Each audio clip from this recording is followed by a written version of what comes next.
We begin in France, where voters are waking up to the news of a surprise outcome in the parliamentary elections.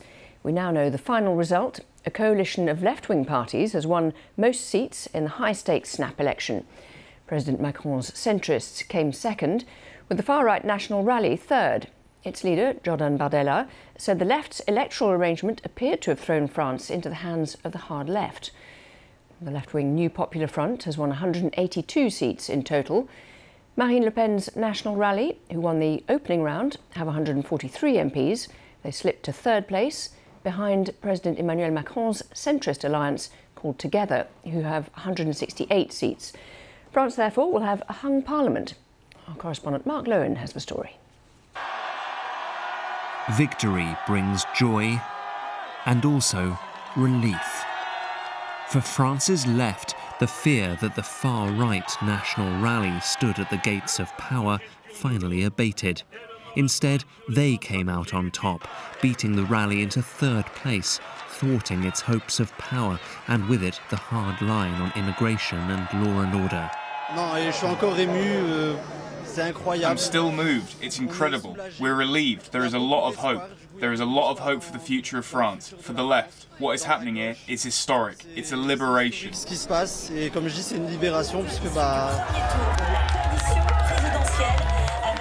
Down the road, more celebrations on the left, but they won't have a majority. A hung parliament could spell paralysis, but for supporters, it's far better than the alternative.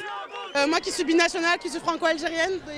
a dual national, Franco-Algerian, so for weeks I was afraid for my life, and I said to myself, maybe I'll think about leaving just for the sake of my life and that of my loved ones. But now I can't quite bring myself to do it. All I do is cry, because the one thing I keep telling myself is, we're safe. What a difference at the National Rally HQ. They'd come so close to forming France's first far-right government since the Second World War, but it wasn't to be. Their leader tried to lift spirits. We're losing one more year of unregulated immigration, one more year of losing purchasing power, one more year of a blowing up of insecurity in our country. But if we need to go through that, then we'll go through that. Tepid champagne, fading jazz. It's not quite the bash the National Rally was planning. But the party isn't over, and they'll be hoping that whatever government emerges will be so riven by division that it plays into the hands of Marine Le Pen at the next presidential election in 2027. Beneath the political fireworks is a divided country that feels like it's lost its way. The City of Light still not sure who will lead it out of the dark. Mark Lowen, BBC News, Paris. Let's speak to our Paris correspondent Hugh Schofield. So heading for a hung parliament there. Do we have any clues yet as to who might be in charge in France?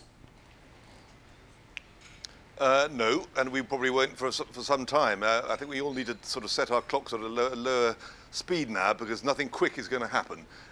In the immediate term, Gabriel Attal, who is the current Prime Minister, will present his resignation today to President Macron, but that is a formality. It has to happen according to convention, and it may well be that President Macron asks him to stay on as a caretaker. If that happens, then Gabriel Attal will be the man who leads this search for some kind of consensus between some groups in Parliament that might support some programme of legislation for the next government. But, I mean, how to sort of hammer out that compromise between parties and groups who have been at each other's throats for the last 3 years is very hard to imagine. And is there any possibility that Macron's camp could work with part of that left-wing front? So, say, for the Socialists, for example? I mean, presumably that some of the others in that grouping wouldn't be particularly happy with that, but is that an option? That will certainly be the number one option that they seek out. You know, if you look at the arithmetic, it's about 160 for the Macron centre. In the left-wing group, there may be 110 or so who are socialists or Greens who might come over. There might be some from the Conservatives on the right who could come over, but I mean that all hinges on an awful lot of give. The left-wing parties formed an alliance pledging to maintain that programme.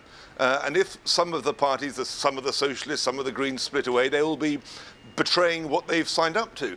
That will allow the National Rally then to say, hang on a sec, so we were beaten because of a lie, because the left-wing parties said they were going to do something which they're not going to do.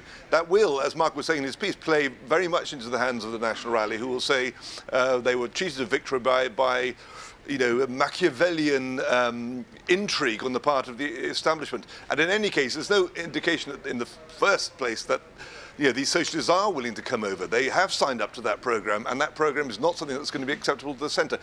To cut it short, I mean, we're in for a long, long period, and I think it'll be maybe weeks or months even before the parties realise that there has to be give. On the left in particular, they're going to have to give up some of that programme if they're going to be able to form a government with the centre. Hugh Schofield, thank you very much indeed. Well, the National Rally campaigned on a strong anti-immigration platform, and clearly many French voters rejected that.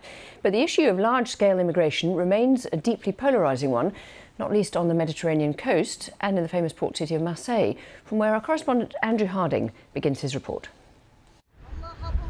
In the port city of Marseille, the immigration debate has dominated these elections.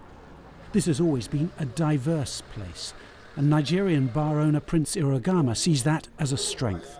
Because we have our family here, we have our children, we are trying to make the society to be better and for children to live. But the rise of France's National Rally, with its fiercely anti-immigrant platform, is alarming many communities here. The party is trying to divide French people, says Jonathan Kwame. That could be very dangerous. Incidents like this, rioting last year in Marseille, have been seized on by the National Rally and by right-wing media.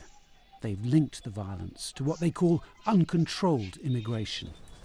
The same goes for the city's undeniable problem of drug trafficking and gang violence. Pensioner Frank Bochet worries about security here. Our country has changed too much. We need more selective immigration, he says. They're dealing drugs just over there. All the youths have knives. But that's not the full picture. In this poor neighbourhood, communities are still finding ways to integrate, to challenge the polarising forces sweeping through France. For me, France is a welcoming country, welcoming to everyone, a melting pot. It shouldn't matter where you come from. In cities across France, plenty of ethnically diverse communities are celebrating the election results. These people have gathered in a Paris suburb. I am really relieved. So a huge sense of relief in this particular crowd tonight, but also the knowledge that the ever more divisive debate about immigration does not end here. This is our home, they sing. Andrew Harding, BBC News, France.